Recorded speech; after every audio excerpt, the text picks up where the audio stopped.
ನಮಸ್ತೆ friends, welcome to ಸೃಷ್ಟಿಸ್ kitchen. ಇವತ್ತಿನ ನಮ್ಮ ರೆಸಿಪಿಯಲ್ಲಿ ದೇವಸ್ಥಾನದಲ್ಲಿ ಸಿಗುವಂಥ ಪುಳಿಯೋಗರೆ ಹೇಗೆ ಮಾಡೋದು ಅಂತ ನೋಡೋಣ. ಪುಳಿಯೋಗರೆ ಗೊಜ್ಜಿಂದ ಹಿಡಿದು ಅನ್ನ ಬೆರೆಸೋವರೆಗೂ ಸಹ ತೋರಿಸ್ತಾ ಇದ್ದೀನಿ. ವಿಡಿಯೋ ಸ್ಟಾರ್ಟಿಂಗ್ ಟು ಎಂಡಿಂಗ್ವರೆಗೂ ಸ್ಕಿಪ್ ಮಾಡ್ತೀರಾ ನೋಡಿ. ಯಾರೆಲ್ಲ ಫಸ್ಟ್ ಟೈಮ್ ನೋಡ್ತಾ ಇದ್ದೀರಾ ಸಬ್ಸ್ಕ್ರೈಬ್ ಮಾಡ್ಕೊಳ್ಳಿ. ಫ್ರೆಂಡ್ಸ್, ದೇವಸ್ಥಾನದಲ್ಲಿ ನಮಗೊಂದು ಸಣ್ಣ ಕಪ್ಪಲ್ಲಿ ಪ್ರಸಾದ ಕೊಟ್ಟರು ಸಹ ಅಮೃತದಷ್ಟೇ ರುಚಿ ಇರುತ್ತೆ, ತುಂಬ ಚೆನ್ನಾಗಿರುತ್ತೆ. ಸೊ ಅದೇ ರೀತಿಯಲ್ಲಿ ಇವತ್ತಿನ ದಿನ ಮನೆಯಲ್ಲಿ ಹೇಗೆ ಮಾಡ್ಕೊಳ್ಳೋದು ಅಂತ ನೋಡೋಣ ಬನ್ನಿ. ಫ್ರೆಂಡ್ಸ್, ಮೊದಲಿಗೆ ಇಲ್ಲಿ ಹುಣಸೆ ಹಣ್ಣನ್ನು ಬಿಸಿ ನೀರಿಗೆ ಹಾಕಿ ಕುದಿಸ್ಕೊಳ್ಳಿಕ್ಕೆ ನಾನಿಲ್ಲಿ ಒಂದು ಆರೆಂಜ್ ಸೈಜಷ್ಟು ಹುಣಸೆ ಹಣ್ಣನ್ನು ತೊಗೊಂಡಿದ್ದೀನಿ. ಒಂದು ಆರೆಂಜ್ ಬರುತ್ತಲ್ವ, ಆ ಸೈಜಲ್ಲಿ ಹುಣಸೆ ಹಣ್ಣನ್ನು ತೊಗೊಂಡು ಈ ರೀತಿ ಕುದೀತಾ ಇರೋವಂಥ ನೀರಿಗೆ ಹುಣಸೆ ಹಣ್ಣನ್ನು ಹಾಕ್ಕೊಂಡು ಒಂದು 2 ಕುದಿ ಬರೋವರೆಗೂ ಕುದಿಸ್ಕೊಂಡು ಸ್ಟವ್ ಆಫ್ ಮಾಡ್ಕೊಳ್ಳಿ. ಇದು ತಣ್ಣಗಾದಮೇಲೆ ಅದರದ್ದು ಎಲ್ಲ ಚೆನ್ನಾಗಿ ಹುಳಿನ ಈ ರೀತಿ ಕಿವುಚ್ಕೊಂಡು ಈ ರೀತಿ ಶೋಧಿಸ್ಕೋಬೇಕು. ಶೋಧಿಸ್ಕೊಂಡಿದ ನಂತರ ಈ ಮೇಲೇನು ಚೆನ್ನಾಗಿ ರೀತಿ ಕಿವುಚ್ಕೊಳ್ಳಿ. ಈ ಹುಣಸೆ ಹಣ್ಣನ್ನು ವೇಸ್ಟ್ ಮಾಡಬೇಡಿ, ದೇವ್ರ ಪಾತ್ರೆ ಎಲ್ಲ ತೊಳ್ಕೊಳ್ಳಿಕ್ಕೆ ಯೂಸ್ ಆಗುತ್ತೆ, ದೀಪಗಳೆಲ್ಲನೂ. ಈ ರೀತಿ ಹುಣಸೆ ಹುಳಿ ಗೊಜ್ಜು ರೆಡಿ ಮಾಡಿ ಪಕ್ಕಕ್ಕಿಟ್ಟಿದ್ದೀವಿ. ಈಗ ನಾವಿಲ್ಲಿ ಸ್ಟವ್ ಮೇಲೆ ಒಂದು ಪ್ಯಾನ್ ಇಟ್ಟು ಒಂದು 15 ಬ್ಯಾಡಗೆ ಮೆಣಸಿನ್ಕಾಯಿ ಹಾಕ್ಕೊಳ್ತಾ ಇದ್ದೀನಿ. ಬ್ಯಾಡಗೆ ಮೆಣಸಿನ್ಕಾಯಿನ ಸ್ವಲ್ಪ ಚೆನ್ನಾಗಿ ಹುರ್ಕೊಳ್ತಾ ಇದ್ದೀನಿ. ಸ್ಟವ್ ಕಡಿಮೆ ಹುರಿಯಲ್ಲಿಟ್ಕೊಂಡು ಬ್ಯಾಡಗೆ ಮೆಣಸಿನ್ಕಾಯಿ ಹುರ್ಕೊಂಡಿದ ನಂತರ ಈಗ ಇದಕ್ಕೆ 8 ಗುಂಟೂರು ಮೆಣಸಿನ್ಕಾಯಿನ ಹಾಕ್ಕೊಳ್ತಾ ಇದ್ದೀನಿ. ಅಂದರೆ ಬ್ಯಾಡಗೆ ಮೆಣಸಿನ್ಕಾಯಲ್ಲಿ ಅರ್ಧ ಭಾಗದಷ್ಟು ಗುಂಟೂರು ಮೆಣಸಿನ್ಕಾಯಿ ಹಾಕಿದ್ದೀನಿ. 15 ಅದು ಹಾಕಿದ್ದೀನಿ, 8 ಇದು ಹಾಕಿದ್ದೀನಿ. ಈಗ ಇದನ್ನೆಲ್ಲ ಚೆನ್ನಾಗಿ ಹುರ್ಕೊಳ್ತಾ ಇದ್ದೀನಿ. ಇದೆಲ್ಲ ಚೆನ್ನಾಗಿ ಹುರ್ಕೊಂಡಿದ ನಂತರ ಇದನ್ನು ನಾವು ಒಂದು ಪ್ಲೇಟ್ಗೆ ತೆಗೆದುಕೊಳ್ಳೋಣ ಈ ರೀತಿಯಾಗಿ. ಈಗ ಅದೇ ಪ್ಯಾನು ಪುನಃ ಸ್ಟವ್ ಮೇಲೆ ಇಟ್ಟು ಇದಕ್ಕೆ ಅದೇ ಎಣ್ಣೆ ಸಾಕಾಗುತ್ತೆ, ಈಗ ಎಣ್ಣೆ ಹಾಕೋ ಹಾಗಿಲ್ಲ. 1 ಸ್ಪೂನ್ ಸಾಸಿವೆ, ಆನಂತರ 4 ಸ್ಪೂನಷ್ಟು ಧನಿಯಾನ ಹಾಕ್ಕೊಳ್ತಾ ಇದ್ದೀನಿ. ಎಲ್ಲ ಒಂದೇ ಸ್ಪೂನಲ್ಲಿ ತೋರಿಸ್ತಾ ಇದ್ದೀನಿ, ನಿಮಗೆ ಯೂಸ್ ಆಗುತ್ತೆ ಅಂತ. 1 ಸ್ಪೂನಲ್ಲಿ ಸಾಸಿವೆ ತುಂಬಕ್ಕೂ 4 ಸ್ಪೂನ್ ತುಂಬ ಧನಿಯಾನ ಹಾಕಿ ಹುರ್ಕೊಳ್ತಾ ಇದ್ದೀನಿ. ಇದೆಲ್ಲ ಸ್ವಲ್ಪ ಹುರಿದಿದ ನಂತರ ಈಗ ಅದೇ ಸ್ಪೂನಲ್ಲಿ 1 ಸ್ಪೂನಷ್ಟು ಜೀರಿಗೆ, ಅರ್ಧ ಸ್ಪೂನಷ್ಟು ಕಾಳು ಮೆಣಸನ್ನು ತೊಗೊಳ್ತಾ ಇದ್ದೀನಿ. ಒಂದು ಅರ್ಧ ಟೀ ಸ್ಪೂನಷ್ಟು ಮೆಂತ್ಯನ ಹಾಕ್ಕೊಳ್ತಾ ಇದ್ದೀನಿ. ಇಷ್ಟು ಇಂಗ್ರೀಡಿಯೆಂಟ್ಸ್ನ ಹಾಕ್ಕೊಂಡು ಸ್ಟವ್ ಕಡಿಮೆ ಹುರಿಯಲ್ಲಿಟ್ಕೊಂಡು ಇದನ್ನು ಹುರ್ಕೋಬೇಕು. ಇದೆಲ್ಲ ಸೀದಿಸ್ಲಿಕ್ಕೆ ಹೋಗಬಾರ್ದು, ಕಪ್ಪಾಗಬಾರ್ದು ಈ ಇಂಗ್ರೀಡಿಯೆಂಟ್ಸ್ ಎಲ್ಲನೂ. ಸೊ ಕಡಿಮೆ ಹುರಿಯಲ್ಲಿ ಇಟ್ಕೊಳ್ಳಿ. ಈಗ 2 ಎಸಳಷ್ಟು ಕರಿಬೇವು ಸೊಪ್ಪನ್ನು ಸಹ ಇದಕ್ಕೆ ಹಾಕ್ಕೊಳ್ತಾ ಇದ್ದೀನಿ, ಒಳ್ಳೆ ಘಮ ಬರುತ್ತೆ. ಈಗ ಇದನ್ನೆಲ್ಲ ಹುರ್ಕೊಳ್ತಾ ಇದ್ದೀನಿ. ಇಷ್ಟು ಇಂಗ್ರೀಡಿಯೆಂಟ್ಸ್ನ ಚೆನ್ನಾಗಿ ಹುರ್ಕೊಂಡಿದ ನಂತರ ಇದು ಒಂದು ಪ್ಲೇಟ್ಗೆ ತೆಗೆದಿಟ್ಕೊಳ್ಳಿ. ಇದನ್ನು ಪ್ಲೇಟ್ಗೆ ತೆಗೆದಿಟ್ಕೊಂಡು ಪುನಃ ಪ್ಯಾನ್ ಸ್ಟವ್ ಮೇಲೆ ಇಟ್ಟು 1 ಟೇಬಲ್ ಸ್ಪೂನಷ್ಟು ಕಾಯಿ ತುರಿನ ಹಾಕ್ಕೊಳ್ತಾ ಇದ್ದೀನಿ. ಇದು ಚೆನ್ನಾಗಿ ಡ್ರೈ ಆಗೋವರೆಗೂ ಇದನ್ನು ಈ ರೀತಿಯಾಗಿ ರೋಸ್ಟ್ ಮಾಡಿಕೊಂಡು ಪಕ್ಕಕ್ಕೆ ತಗೊಳ್ಳಿ. ಈಗ ಅದೇ ಪ್ಯಾನ್ ಸ್ಟವ್ ಮೇಲೆ ಇಟ್ಟು 1 ಟೇಬಲ್ ಸ್ಪೂನಷ್ಟು ಕರಿ ಎಳ್ಳನ್ನು ಹಾಕ್ಕೊಂಡು ಹುರ್ಕೊಂಡಿದ್ದೀನಿ. ಈಗ ಹುರ್ಕೊಂಡಿರೋ ಇಂಗ್ರೀಡಿಯೆಂಟ್ಸ್ ಎಲ್ಲ ತಟ್ಟೆಗೆ ಹಾಕಿ ನಿಮಗೆ ತೋರಿಸ್ತಾ ಇದ್ದೀನಿ. ಕರಿ ಎಳ್ಳು ಮಾತ್ರ ನಾನು ಒಂದು ಕಪ್ಪಲ್ಲಿ ಹಾಕಿಟ್ಟಿದ್ದೀನಿ, ಯಾಕಂದರೆ ಅದನ್ನು ಸಪ್ರೇಟಾಗಿ ಪೌಡ್ರ್ ಮಾಡ್ಕೊಳ್ಳಿಕ್ಕೆ.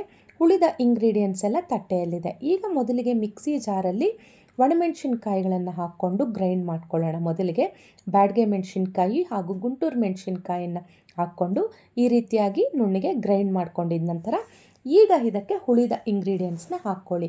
ಎಳ್ಳು ಬಿಟ್ಟು ಉಳಿದ ಇಂಗ್ರೀಡಿಯೆಂಟ್ಸ್ ಎಲ್ಲ ಇದಕ್ಕೆ ಸೇರಿಸ್ಕೊಂಡು ಈ ರೀತಿಯಾಗಿ ತರಿಯಾಗಿ ಸ್ವಲ್ಪ ಪೌಡ್ರ್ ಮಾಡ್ಕೋಬೇಕಾಗತ್ತೆ. ನಾನು ನಿಮಗೆ ತೋರಿಸ್ತಾ ಇದ್ದೀನಿ.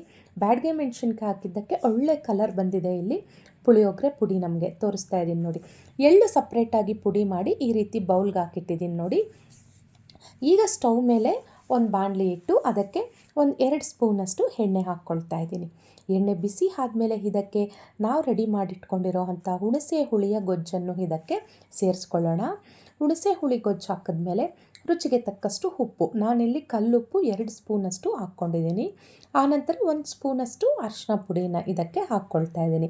ಈಗಿದೆಲ್ಲ ಸ್ವಲ್ಪ ಚೆನ್ನಾಗಿ ಕುದಿ ಬಂದಮೇಲೆ ಇದಕ್ಕೆ ಒಂದು ಅರ್ಧ ಕಪ್ಪಷ್ಟು ಬೆಲ್ಲವನ್ನು ಹಾಕ್ಕೊಳ್ತಾ ಇದ್ದೀನಿ ನೋಡಿ. ಅರ್ಧ ಕಪ್ ಇದೆ. ಪುಡಿ ಮಾಡಿಟ್ಟಿರೋ ಅಂಥ ಬೆಲ್ಲನ ಹಾಕಿ ಲಿಡ್ ಕ್ಲೋಸ್ ಮಾಡಿ ಇದನ್ನು 7ರಿಂದ 8 ನಿಮಿಷಗಳ ಕಾಲ ಸ್ಟವ್ ಮಧ್ಯಮ ಹುರಿಯಲ್ಲಿಟ್ಕೊಂಡು ಕುದಿಸ್ಕೊಳ್ಳಿ. ಈಗ ಲಿಡ್ ಓಪನ್ ಮಾಡಿ ತೋರಿಸ್ತಾ ಇದ್ದೀನಿ ನೋಡಿ. ಹುಣಸೆ ಗೊಜ್ಜೆಲ್ಲ ಹತ್ತಿರಕ್ಕೆ ಅಂದರೆ ಕುದೀತಾ ಬಂದು ದಪ್ಪ ಆಗ್ತಾ ಬಂದಿದೆ. ನಾನಿಲ್ಲಿ ನಿಮಗೆ ಸೌಟಲ್ಲಿ ತೆಗೆದು ತೋರಿಸ್ತಿದ್ದೀನಿ. ಈಗ ಈ ಹುಣಸೆ ಹುಳಿ ಗೊಜ್ಜು ಈ ಕನ್ಸಿಸ್ಟೆನ್ಸಿ ಬಂದಾಗ ಪುಳಿಯೋಗರೆ ಪುಡಿನ ಇದಕ್ಕೆ ಹಾಕ್ಕೊಂಡು ಚೆನ್ನಾಗಿ ಬೆರೆಸ್ಕೊಳ್ಳಿ. ಸ್ಟವ್ ಕಡಿಮೆ ಹುರಿಯಲ್ಲಿ ಇಟ್ಕೊಳ್ಳಿ. ಈ ರೀತಿ ಚೆನ್ನಾಗಿ ಬೆರೆಸ್ಕೊಂಡಿದ ನಂತರ ಈಗ ಸ್ಟವ್ ಆಫ್ ಮಾಡ್ಕೊಳ್ಳಿ. ಈಗ ಕನ್ಸಿಸ್ಟೆನ್ಸಿ ಅನ್ನೋದು ನಾನು ನಿಮಗೆ ತೋರಿಸ್ತಾ ಇದ್ದೀನಿ ನೋಡಿ, ಈ ರೀತಿಯಾಗಿರಬೇಕು. ಹುಣಸೆ ಹುಳಿ ಗೊಜ್ಜು ಈ ರೀತಿ ಚೆನ್ನಾಗಿ ಕುದಿಯೋದ್ರಿಂದ ಟೇಸ್ಟ್ ತುಂಬ ಚೆನ್ನಾಗಿ ಬರುತ್ತೆ. ನಾವು ಇದನ್ನು ಸ್ಟಾಕ್ ಬೇಕಾದರೂ ಮಾಡ್ಕೋಬೋದು. ಈ ಗೊಜ್ಜನ್ನು ಸ್ಟಾಕ್ ಮಾಡಿ ಬೇಕಾದಾಗ ಮಾತ್ರ ಇದಕ್ಕೆ ಸ್ವಲ್ಪ ಸ್ವಲ್ಪ ತೆಗೆದು ನಾವು ಒಗ್ಗರಣೆಯನ್ನು ಹಾಕ್ಕೋಬೋದು. ಈಗ ಪುಳಿಯೋಗರೆ ಗೊಜ್ಜು ರೆಡಿ ಆಯ್ತಲ್ವ, ಒಗ್ಗರಣೆ ಹಾಕ್ಕೊಳ್ಳೋಣ. ಒಗ್ಗರಣೆಗೆ ಸ್ಟವ್ ಮೇಲೆ ಒಂದು ಪ್ಯಾನ್ ಇಟ್ಟು ಒಂದು 2 ಟೇಬಲ್ ಸ್ಪೂನಷ್ಟು ಎಣ್ಣೆ ಹಾಕ್ಕೊಂಡು ಇದಕ್ಕೆ ಒಂದು ಹಿಡಿಯಷ್ಟು ಕಡಲೆ ಬೀಜನ ಹಾಕ್ಕೊಳ್ತಾ ಇದ್ದೀನಿ. ಮೊದಲು ಕಡಲೆ ಬೀಜನ ಸ್ವಲ್ಪ ಕೆಂಪು ಹುರ್ಕೊಂಡಿದ ನಂತರ 1 ಸ್ಪೂನ್ ಸಾಸಿವೆ, 1 ಸ್ಪೂನ್ ಕಡಲೆಬೇಳೆ, 1 ಸ್ಪೂನಷ್ಟು ಉದ್ದಿನಬೇಳೆಯನ್ನು ಹಾಕ್ಕೊಂಡು ಒಂದು 4 ಒಣಮೆಣಸಿನ್ಕಾಯಿ, ಒಂದು 2 ಎಸಳಷ್ಟು ಕರಿಬೇವು ಸೊಪ್ಪು ಹಾಕಿ ಇದನ್ನೆಲ್ಲ ಚೆನ್ನಾಗಿ ಫ್ರೈ ಮಾಡ್ಕೊಳ್ಳೋಣ. ಸ್ಟವ್ ಕಡಿಮೆ ಉರಿಯಲ್ಲಿಟ್ಕೊಳ್ಳಿ. ಈಗ ಇದಕ್ಕೆ ಸ್ವಲ್ಪ ಇಂಗನ್ನು ಸಹ ಹಾಕ್ಕೊಳ್ತಾ ಇದ್ದೀನಿ. ಇಂಗನ್ನು ಹಾಕಿ ಫ್ರೈ ಮಾಡಿಕೊಂಡು ಇದನ್ನೆಲ್ಲ ಈಗ ಸ್ಟವ್ ಆಫ್ ಮಾಡ್ಕೊಳ್ತಾ ಇದ್ದೀನಿ. ಮೊದಲಿಗೆ ಕಡಲೆಬೀಜ ಫ್ರೈ ಮಾಡ್ಕೊಂಡಿದ ನಂತರ ಈ ಇಂಗ್ರೀಡಿಯೆಂಟ್ಸ್ ಹಾಕ್ಕೊಳ್ಳೋದ್ರಿಂದ ಕಡಲೆಬೀಜ ತಿನ್ನೋವಾಗ ಬಾಯಿಗೆ ಕ್ರಿಸ್ಪಿಯಾಗಿ ಸಿಗ್ತಿರುತ್ತೆ. ಈಗ ನಾನು ರೈಸ್ ಮಾಡಿ ಆರಲಿಕ್ಕೆ ಒಂದು ತಟ್ಟೆಗೆ ಹಾಕಿಟ್ಟಿದ್ದೆ. ಮೊದಲಿಗೆ ಇದಕ್ಕೆ ಪುಳಿಯೋಗರೆ ಗೊಜ್ಜನ್ನು ಒಂದು 2 ಸೌಟಷ್ಟು ಹಾಕ್ಕೊಳ್ತಾ ಇದ್ದೀನಿ. ಆನಂತರ ನಾವಿಲ್ಲಿ ಒಗ್ಗರಣೆ ಮಾಡ್ಕೊಂಡಿರೋ ಒಗ್ಗರಣೆಯನ್ನು ಈ ಗೊಜ್ಜಿನ ಮೇಲೆ ಹಾಕ್ಕೊಂಡು ಇದನ್ನು ಬೆರೆಸ್ಕೊಳ್ತಾ ಇದ್ದೀನಿ. ಕೈಯಲ್ಲಿ ಬೆರೆಸಿದ್ರೇ ತುಂಬ ಚೆನ್ನಾಗಿರೋದು. ಅನ್ನ ತುಂಬ ಬಿಸಿ ಇದೆ ನೋಡಿ, ಹೊಗೆ ಬರ್ತಾ ಇದೆ. ಅಲ್ಲಿಗೂ ಹಾರಲಿಕ್ಕಿಟ್ಟಿದೆ, ಇನ್ನೂ ಸ್ವಲ್ಪ ಬಿಸಿ ಇದೆ. ಮೊದಲಿಗೆ ಈ ರೀತಿ ಸೌಟಲ್ಲಿ ಬೆರೆಸ್ಕೊಂಡು ಆನಂತರ ನಾನು ಕೈಯಿಂದನೇ ಬೆರೆಸ್ಕೊಳ್ತಾ ಇದ್ದೀನಿ. ಒಳ್ಳೆ ಅರೋಮ ಬರ್ತಾ ಇದೆ. ನಾವು ತಿಂದು ಕೈ ತೊಳೆದ್ರೂ ಸಹ ಈ ಘಮ ಹೋಗಲ್ಲ. ನೀವು ಮಾಡಿ ತಿಂದು ನೋಡಿ. ನಮಗೆ ದೇವಸ್ಥಾನದಲ್ಲಿ ಸಿಗೋವಂಥ ಪುಳಿಯೋಗರೆ ಟೇಸ್ಟೇ ಇಲ್ಲಿ ಬಂದಿದೆ ಫ್ರೆಂಡ್ಸ್. ನಿಜ ಹೇಳ್ತಿದ್ದೀನಿ, ಇದು ತಿಂದ್ರೇ ಗೊತ್ತಾಗೋದು.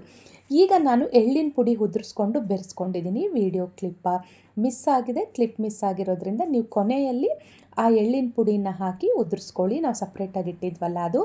ಈಗ ನಾನು ಪ್ಲೇಟ್ಗೆ ತೆಗೆದುಕೊಳ್ತಾ ಇದ್ದೀನಿ. ಎಷ್ಟು ಚೆನ್ನಾಗಿದೆ ಅಂದರೆ ಅಷ್ಟು ಅರೋಮಭರಿತವಾಗಿದೆ ಈ ಪುಳಿಯೋಗರೆ. ದೇವಸ್ಥಾನದಲ್ಲಿ ಸಿಗೋ ಅಂಥ ಪುಳಿಯೋಗರೆನೇ ಇದು. ನಿಮಗಿಷ್ಟ ಆಗಿದ್ದಲ್ಲಿ ಲೈಕ್ ಮಾಡಿ, ಶೇರ್ ಮಾಡಿ,